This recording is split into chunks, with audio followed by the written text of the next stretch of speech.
పశ్చిమాసియాలో యుద్ధాన్ని ముగించేందుకు తెర వెనుక దౌత్యపరమైన చర్చలు కొనసాగుతున్నాయి.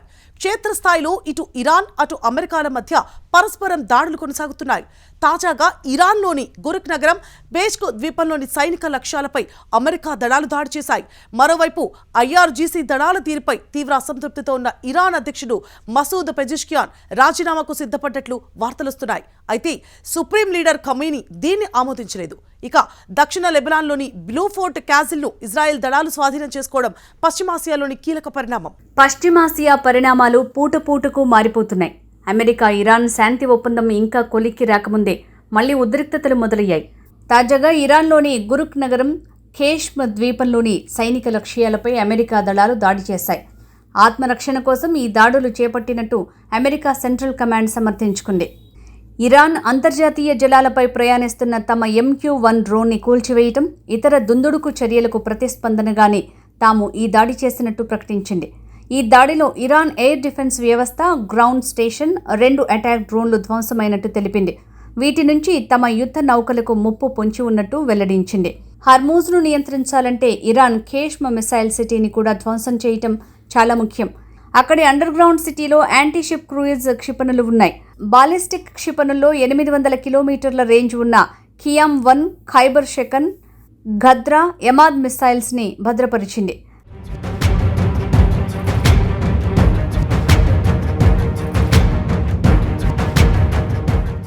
అమెరికా, ఇజ్రాయెల్ దాడుల్లో తీవ్రంగా దెబ్బతిన్నట్టు భావించిన ఇరాన్ భూగర్భ క్షిపణి టన్నెలను మళ్లీ తెరిచే పనులు జోరుగా సాగుతున్నట్టు ఇటీవలి ఉపగ్రహ చిత్రాలు సూచిస్తున్నాయి. దాడులకు గురైన 18 ప్రధాన భూగర్భ క్షిపణి కేంద్రాలకు చెందిన 69 టన్నెల్ ప్రవేశ మార్గాల్లో ఇప్పటికే 50 మార్గాలను ఇరాన్ తిరిగి వినియోగించగల స్థితికి తీసుకొచ్చినట్టు తెలుస్తోంది. ఇప్పుడు బయటకు వస్తున్న ఆధారాలు చూస్తే క్షిపణి నిలువలు పూర్తిగా నాశనం కాలేదని, కేవలం భూగర్భంలో చిక్కుకుపోయాయని నిపుణులు భావిస్తున్నారు. టన్నెళ్లను మళ్లీ తెరవగలిగితే ఆ క్షిపణులను తిరిగి వినియోగించే అవకాశం ఉంటుందని చెప్తున్నారు. ఇరాన్కు గతంలో కూడా దెబ్బతిన్న సైనిక మౌలిక వసతులను వేగంగా పునర్నిర్మించిన చరిత్ర కలిగి ఉంది. ధ్వంసమైన టన్నెళ్లను తిరిగి తెరవటం, భూగర్భ స్థావరాల్లో కార్యకలాపాలను పునరుద్ధరించడం కోసం ఇరాన్ ప్రయత్నాలు చేస్తోంది. ఈ నేపథ్యంలో తాజా అమెరికా దాడులు కీలకంగా మారాయి.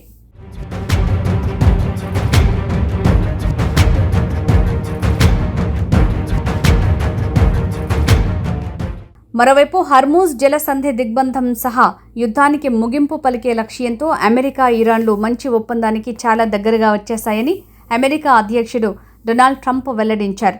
అయితే తాము కోరుకున్నది లభించకపోతే ఆ ఒప్పందాన్ని వేరే విధంగా ముగిస్తామని ట్రంప్ తెలిపారు.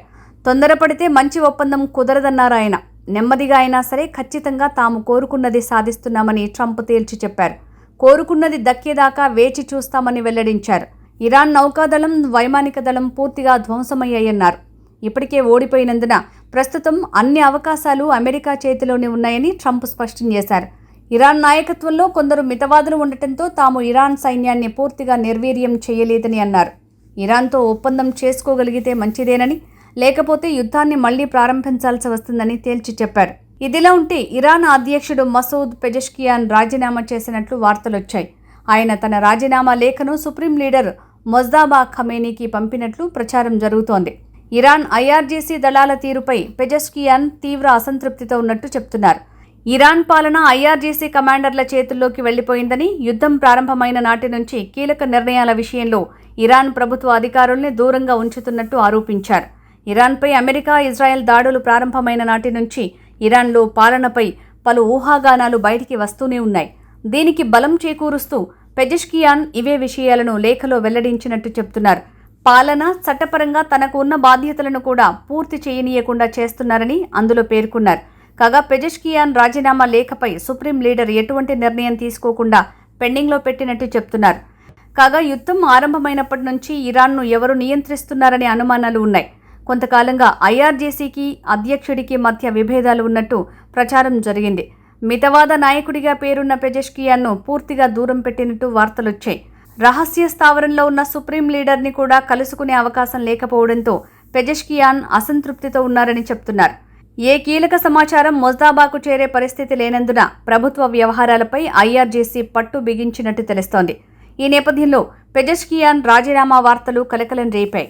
కాగా ఈ కథనాలపై ఇరాన్ అధ్యక్ష కార్యాలయంలోని కమ్యూనికేషన్స్ విభాగం డిప్యూటీ హెడ్ మెహదీ తబాతబాయి స్పందించారు. ప్రస్తుతం అమెరికాతో చర్చల వేళ తప్పుడు రిపోర్టులతో మీడియా గేమ్స్ ఆడుతోందని ఆరోపించారు. మరోవైపు పశ్చిమాసియాలో మరో కీలక పరిణామం చోటు చేసుకుంది. దక్షిణ లెబనాన్లోని బ్యూఫోర్ట్ క్యాజిల్ని ఇజ్రాయెల్కు చెందిన గోలానీ బ్రిగేడ్ దళాలు స్వాధీనం చేసుకున్నాయి. ఈ కోట స్వాధీనం చేసుకోవటానికి యుద్ధ విమానాల సాయంతో ఇజ్రాయెల్ దళాలు భారీ ఎత్తున బాంబింగ్ చేయడంతో పాటు భూతల పోరాటం కూడా చేశాయి. చివరికి కోట స్వాధీనంతో ఇజ్రాయెల్ పతాకం రెపరెపలాడింది. తాజాగా ఇజ్రాయెల్పై హమాస్ దళాలు భారీగా దాడులు చేసిన మర్నాడే తిరిగి ఈ కోటను ఐడిఎఫ్ స్వాధీనం చేసుకోవటం గమనార్హం. దక్షిణ లెబనాన్, ఉత్తర ఇజ్రాయెల్పై నిఘా పెట్టడానికి ఈ కోట అత్యంత వ్యూహాత్మక ప్రదేశం.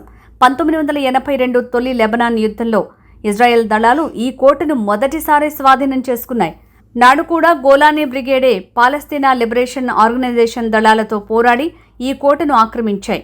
నాటి నుంచి 2000 సంవత్సరం వరకు ఇది ఇజ్రాయెల్ ఆధీనంలోనే ఉంది.